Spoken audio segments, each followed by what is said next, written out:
पुणेकरांनो, आज म्हणजेच 24 मार्चला शहरातील अनेक भागांचा पाणी पुरवठा पूर्णपणे बंद राहणार आहे।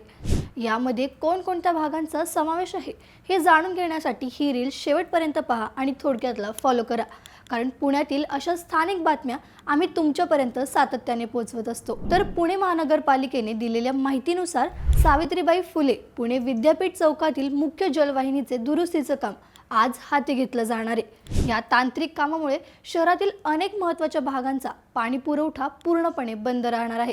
यामध्ये प्रामुख्याने सेनापती बापट रोड, गोखले नगर, आशानगर आणि बहिरटवाडी या परिसरांचा समावेश आहे। तसेच Shivajinagar, model colony, modern college परिसर आणि चिखलवाडीतील रहिवाशांनाही पाणी टंचाईचा सामना करावा लागेल। एवढंच नाही तर औंध, बाणेर, भोसले नगर, केशरवाडी आणि बोपोडी या भागातही आज दिवसभर पाणी येणार नाहीये। हे दुरुस्तीचं काम आज रात्रीपर्यंत चालणार असून उद्या म्हणजेच बुधवारी 25 मार्च रोजी सकाळपासून पाणी पुरवठा पुन्हा सुरळीत होण्याची शक्यता आहे। उन्हाळ्याचे दिवस असल्याने प्रशासनाने नागरिकांना आवश्यक पाण्याचे साठा करून ठेवण्याचं आणि पाण्याचा अपव्यय टाळण्याचे आवाहन केलंय। मग तुमच्या भागात सध्या पाणी पुरवठा सुरळीत आहे की थांबलाय, कमेंट्समध्ये नक्की सांगा।